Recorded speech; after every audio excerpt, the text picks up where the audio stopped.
Are you feeling a bit overwhelmed at the thought of taking your 11 plus exams in 2 months? The grammar school entries have opened and the grammar school selection tests start as early as in September. We are in July at the time of recording this, so really there aren't exactly 2 months left for all the exams, but roughly about 2 months left. And so I know that the pressure you're going through is high, but one thing I want to say is do not give up. Even if you haven't had much preparation, there's still enough time to do some good. And in this video, I'm going to show you my last minute tricks, my top last minute tricks that will help you to ace the grammar school selection tests and get into the school of your dreams. Hi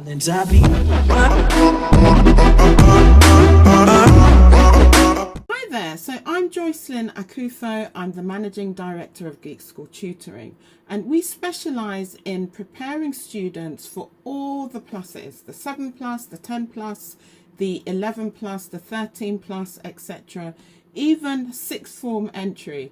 So you are definitely on the right channel if you want some tips on how to make the most of the time that's left before the 11 plus exams, i.e., in particular the grammar school selection tests, which are the first ones, and they are imminent. So I'm here to share with you basically my own experience of preparing. I sat the 11 plus exams. If you're an oldie to this channel, you would have heard some of my story times before, and ultimately passing the exams and going to an independent school, which I enjoyed. And apart from that, I have prepared both of my amazing children to do the same, and not to mention the hundreds of students that I've supported through the process, along with my amazing team at Geek School Tutoring.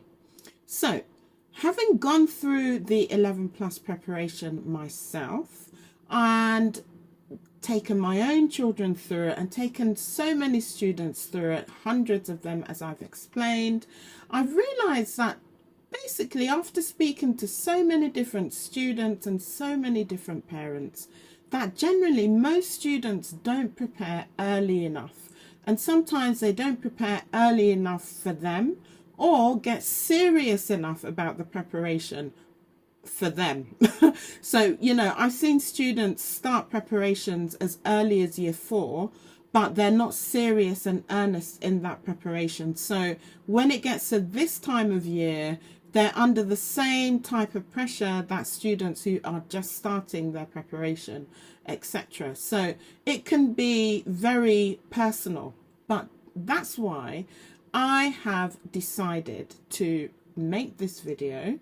So if you're in a similar situation where you feel that there's so much to do and not little time left, or you're a parent who feels that for your child, I want to help make sure that you have all the information needed to ace, for your child to ace the 11 plus exams. And of course, this is the perfect time for the mic to fall. Let's just reattach that. So before we carry on with this amazing video, please remember to like this video, subscribe to the channel, and turn on the notifications so that you will get notified every time a new Geek School video goes up. Enjoy! Anyway, so the first thing that you'll want to do is to make a plan. We don't want to be doing past papers and practice tests willy-nilly without a plan, because that will not help basically. And the idea with the plan is to identify the areas that the student needs to focus on, and then create some sort of a schedule for studying. Basically, this is very important. The phrase plan to fail, I use this all the time, and it's true every time. It's very, very true. So we need to make a plan. then you need to set realistic goals. So I see this thing where even in the comments here on the Geek School YouTube channel, there's a video I recorded about how much time students should spend doing papers and all of those types of preparation during the week. And basically, I've seen so many different responses. Some students have basically said they literally take a break to shower, eat and sleep, and then they're back on it all day. And others are saying a couple of hours. It's quite a mix, but effectively, there must be realistic goals set. You need to break down the topics into manageable chunks so that the student in question has the best chance of accomplishing each piece of work, each area of learning in the time given. So if I was doing this all over again, thank goodness I'm not. Sorry to rub it in. I have been there, done that, bought t-shirt for others over and over. But if I was doing this again, how those realistic goals would look would be, I would say, right, there are 8 weeks left. These are the gaps, and, you know, I'm going to spread out, you know, that preparation across, you know, maybe the first half, the first 4 weeks, and then spend the remaining 4 weeks revising everything and, you know, doing papers or something along those lines, okay?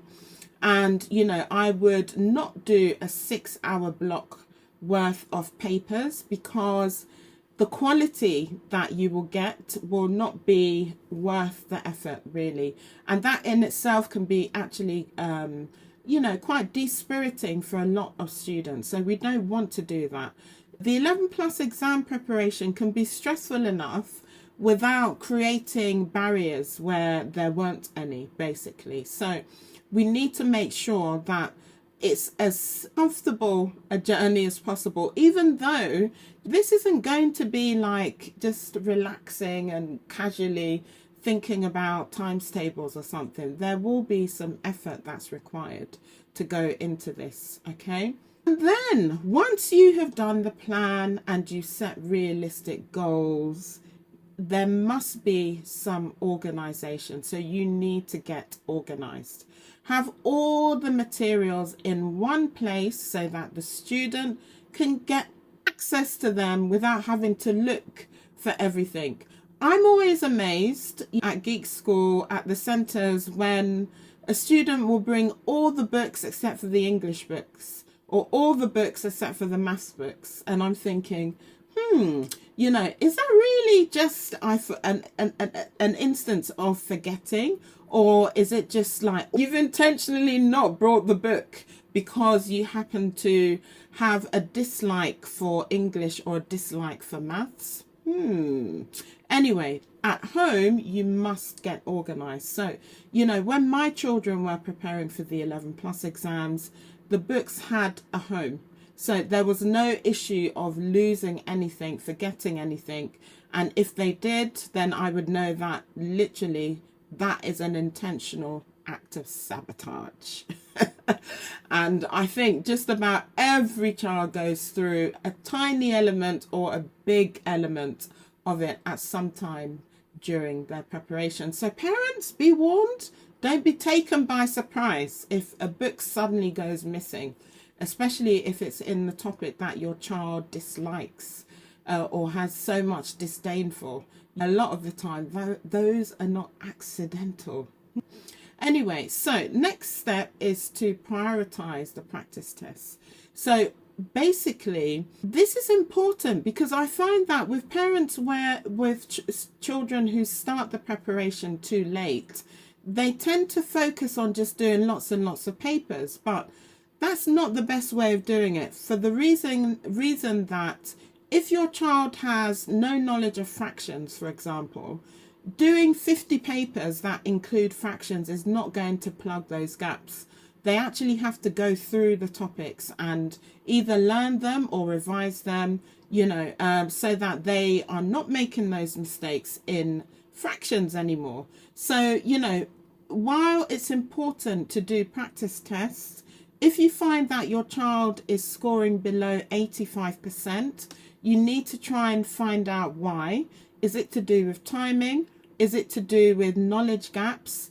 You know, whatever the case may be. And then you need to sort of take a step back, and if it's to do with knowledge gaps, then we really need to fill in the knowledge gaps so that there is some improvement.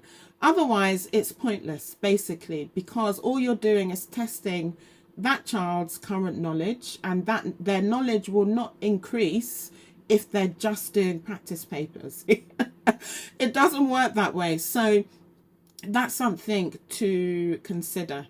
And if there are lots of knowledge, did that really happen during my recording? Did you see that? 3M, picture stickers, you owe me a refund.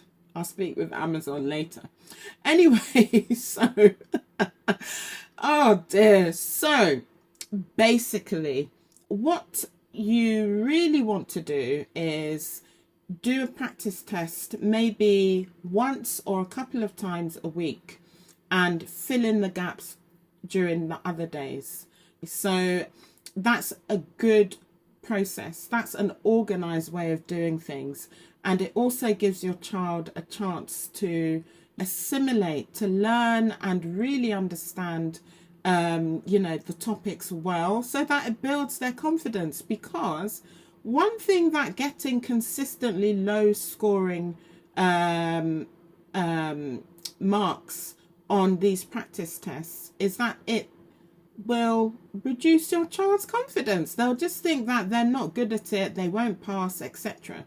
But then how can we sort of avoid falling into that sort of trap, as it were, by actually teaching? So, you know, if you don't have time to do that teaching, you know, this is the time to really you know, look at what resources are available according to your budget, and do something urgently, basically.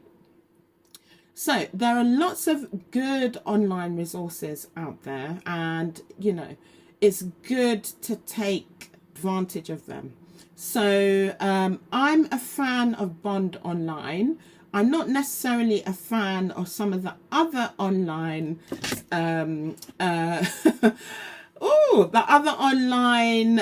popularized, gamified video learning systems or packages out there, because, you know, the 11 plus exam is not a game. And I think literally, you know, I know that some parents are all for making learning fun, etc. But this is not, you know, like a performance in drama or for Britain's Got Talent or something. It's an academic test. It's a serious test. And while we don't want students to feel daunted, if we gamify too much, I just think it takes away the seriousness of it. And I actually don't think gamifying actually helps the current generation of students. They have so many distractions already. How many times have you asked your child to put the tablet away, those who have phones to put the phone away, and then they'll go and get the laptop, or they'll be on your phone and so on. So I'm not a fan of that. This is why I like Bond Online. Very straightforward. It's very affordable. You know, it's about £6-7 a month. You can cancel at any time. The detailed answers, I think, are very helpful. I used it for both of my beautiful children. I recommend it to Geek School students, or their parents rather, because they're the ones paying. And, you know, with 2 months to go, it's costing you less than £20. So I think it's a good tool to use. I also recommend, you know, thinking about online tuition, you see. So with the limited amount of time that your child will have left, the last thing you want to do is, I think, to be trawling backwards and forwards from lots of tuition centres, when you could literally keep them in one place and have the tuition come to them. That's what I would do, because I understand a lot of parents and students, you know, didn't necessarily enjoy online tuition during COVID. If you get an experienced 11 plus exam preparation provider like Geek School Tutoring. We have a way of making the lessons impactful, engaging. They get homework. It's a safe space to discuss any areas of weakness, their concerns, etc. I try to make it as similar to in-house tuition as possible. So I would highly recommend that, basically. Now, if you don't want to do online tuition because you think perhaps your child doesn't need tuition, but they just need resources, head over to our sister site, 11plussa.co.uk. We have video-based tutorials for creative writing, which is in some of the grammar school exams, like the Medway test, for instance, and stage 2 grammar school tests, like, the Sutton grammars, the Tiffin, St Olave's, and so many others. So you might want to try that. And what that gives you is, the teaching, but then your child will submit their work for marking, and the marking is video based. There's nothing like it on the market. I created this six or 7 years ago because I was getting a lot of parents from nowhere near my centres contacting, and I'd spend hours. If you know me, you know that I love to talk and spend good quality time. Sort of unpicking and trying to help people. So I would spend hours, at least 2 or 3 hours every week on the phone to a parent who lived so far that literally they would probably need a flight to get to us in good time. And I then created our creative writing crash course primarily for those students. But the strange thing is that I found that with the crash course, the students got higher marks a lot faster than the students who were taking, English and creative writing tuition in the normal sense, in centre for an hour. And I realised why, because the videos are very directive. They're short, which means holds the attention span. If your child really detests writing, the last thing, in my view, that you probably want to do is to add several hours a week of creative writing tuition because you need it. Well, for most of that time, your child is probably going through a state of just irritation, and then eventually the lessons have to be planned in a way that they fill an hour. With the creative writing crash course, it's not like that at all. A lesson can be done in 10 to 15 minutes. Your child will learn how to write a descriptive piece, recount writing, report writing, transactional writing, of course, creative writing, and so many other areas. And then, ladies and gentlemen, it is marked on video. So they get to keep this recording so they can refer back to it. You can't refer back to what your tutor has taught you, especially if you were not paying attention properly while they were going through corrections. And of course, we all know about short-term and long-term memory. After a while, even with the most diligent of students, what has been said starts to erode. And this is one of the secret ingredients, I believe, has actually helped students progress even faster, because they can always refer back to that video. Basically, it's just like watching over the shoulder of a tutor, or teacher marking. It's amazing. I love it. I still do all the marking. It's a passion project of mine. Absolutely love it. You'll find the link for the crash course in the description wherever you're watching this video. Okay, so stay motivated. Now, this can be one of the areas of concern, because wickedly, the last leg of the preparation is during the summer. What happens during the summer? Schools break up for the holidays. And what do most children do when it's the school holidays? Zero. And there you are with piles of paper to do, papers to do, lots of work to do, and it seems like every human your age is just having the time of their life. Now, this is where my empathy kicks in, because I've experienced this personally.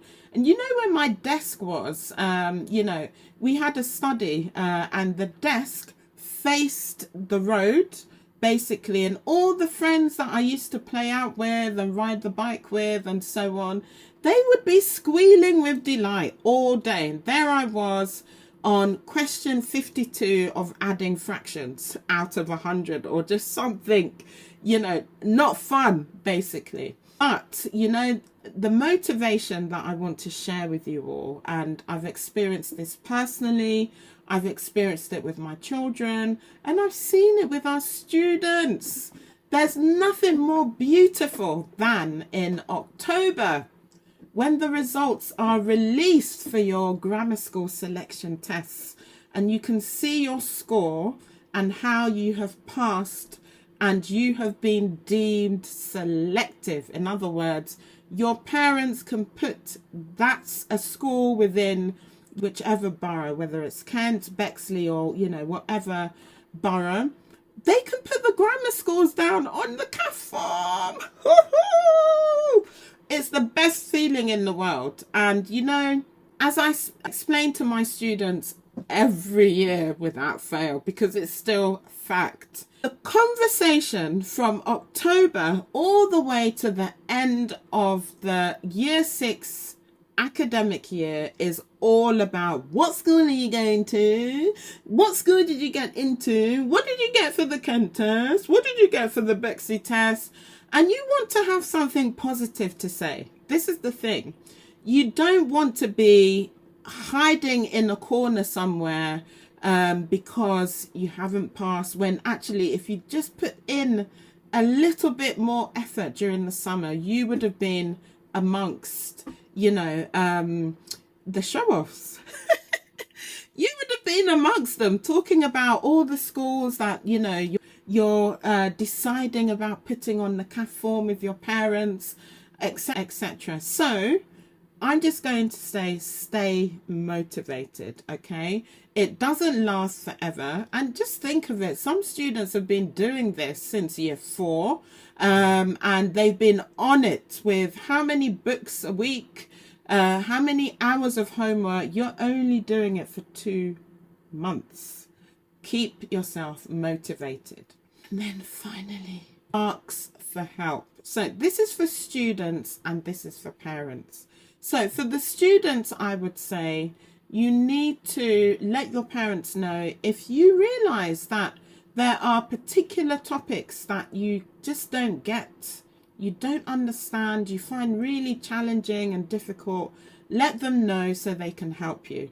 And, you know, this is very important. Don't keep anything to yourself, because if they don't know, they can't help you in the best way forward. And for parents, I would say that, you know, especially those who are new to this whole 11+ domain, if you are unfamiliar with the content in the papers, etc., I would ask for some help. Get a tutor, basically. You know, get a tutor who can help your child, even if it's just a couple of lessons. Let's do away with some Starbucks for the month of July or something. Buy some Nescafe. You know, basically it will mean that your child can go into the exam with confidence, rather than feeling as if they see a particular type of question, it's the end of the world, because they already know that they don't understand the topic. And then, you know, I want you to imagine yourself acing the exam. Spend time visualizing. It's like making a dream in your mind's eye, but you're awake, basically. And, you know, try and perk your spirits up about how amazing the day will be. You know, how you'll be able to do all the questions and all of that, basically. That will really help you. And then make sure you're getting enough sleep. Just because it's the summer doesn't mean that you need to do a 20-hour stint because there's no school tomorrow. If you're working like 10, 16 hours on papers, half of that time at least is pointless, because you know your brain needs to get some rest. So you need to get into having a good night's sleep. Wind down with a good book, you know, book that you enjoy, just to bring that positive energy back, basically. And that is it, ladies and gentlemen. I hope you have enjoyed and found this video useful. As usual, I ask that if there are any questions, please put them in the comments. I read all the comments. I try to respond to all the comments. And, you know, sometimes I'm inspired to do a video based on a question in the comments. So I do try, people. I try. So, you know, and I think it's lovely because we have such a lovely community here on the Geek School YouTube channel. If I don't get there in time, somebody else always does, and they'll say, oh, when I was preparing, I did this and I used this book. And, you know, I think it's sweet. I think it's adorable, guys. So please keep that up. I will leave you there, and I will see you in the next video.